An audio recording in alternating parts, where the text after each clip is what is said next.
আসসালামু আলাইকুম, সবাই কেমন আছেন? আশা করি সবাই অনেক ভালো আছেন। তো বেশ কয়েকদিন ধরে একটু ঝাল ঝাল ভর্তা খেতে ইচ্ছা করছিল।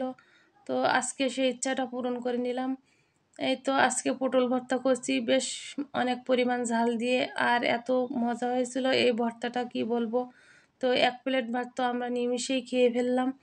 আর এই ভর্তা দিয়ে ভাত খাওয়ার পরে আর যে তরকারি দিয়ে ভাত খাইছি সেগুলো কিন্তু অত একটা স্বাদ লাগি নাই গালে, শুধু এই ভর্তা দিয়ে খাওয়ার জন্য। তো এই ভর্তাটা করার জন্য শুরুতে আপনারা দেখে নিয়েছেন সব কিছু কিন্তু তেলের উপর ভেজে নিয়েছি। আর যেগুলো ভেজে নিয়েছি শুকনা মরিচ, রসুন আর চিংড়ি মাছ, আর সাথে তো এই পটল, এগুলো ভেজে নিয়েছি। পটলটা হচ্ছে ওপরে যে নীল অংশটা থাকে সেটা হচ্ছে আঁচড় দিয়ে ফেলে দিয়েছে। তারপরে হচ্ছে একটু লবণ মাখিয়ে ভেজে নিয়েছি তেলের উপর।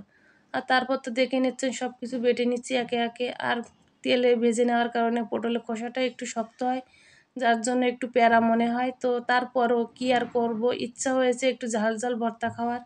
আর সেটা আজকে সুযোগ পেয়েছি সকালে, তার জন্য আর দেরি না করে বানিয়েই নিলাম। তো এরপর হচ্ছে চিংড়ি মাছটা বেটে নিচ্ছি, আর অল্প পরিমাণ চিংড়ি মাছ দিয়ে অল্প পরিমাণই কিন্তু করছি ভর্তাটা, একটু ঝাল বেশি দিয়েই। তো চিংড়ি মাছটা বেশি একটা বাটা যাবে না, এই যে একটু থেতো থেতো মতো করে নিলেই হয়ে যাবে। আর এই তো সব কিছু বাটা হয়ে গেছে, এখন একটু আলতো করে সব কিছু মিশিয়ে নিতে হবে আবার। তো এই তো এখন সব কিছু মিশিয়ে নিচ্ছি। আর কি আর বলবো, এই ভর্তাটা এত পরিমাণ মজা।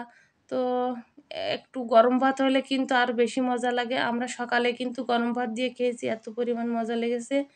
তো এই তো ভর্তাটা কিন্তু হয়ে গেছে। আর এরকম ভর্তা করার পর শিলপাটার উপর কিন্তু ভাত মেখে খেতে কিন্তু অনেক বেশি মজা লাগে। তো যাই হোক, এগুলো তো বাটাবাটি হয়ে গেছে, এখন শুধু লবণ আর তেল মেশাতে হবে।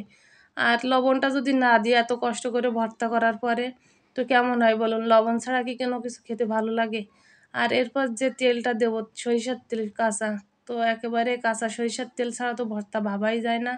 তো প্রথমে একটু তেল দিয়েছিলাম অল্প, মনে এসে তো পরে আরও একটু দিয়ে দিলাম।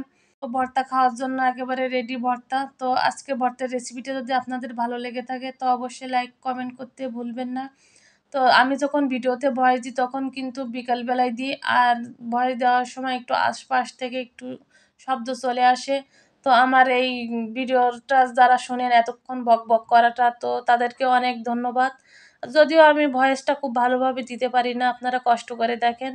তো দেখুন ভর্তার কালারটা কত সুন্দর এসেছে। তো সবাই ভালো থাকবেন, সুস্থ থাকবেন। আর ভিডিওর কোনো অংশ যদি ভালো লেগে থাকে তাহলে শেয়ার করে দেবেন। আর এই তো এখন আমার হাসব্যান্ড খাচ্ছে, একটানা ৩ লুকমা খাবে, তারপর হচ্ছে দেখাবে কত মজা হয়েছে। তো সবাই ভালো থাকবেন, সুস্থ থাকবেন। সবাইকে আল্লাহ হাফেজ।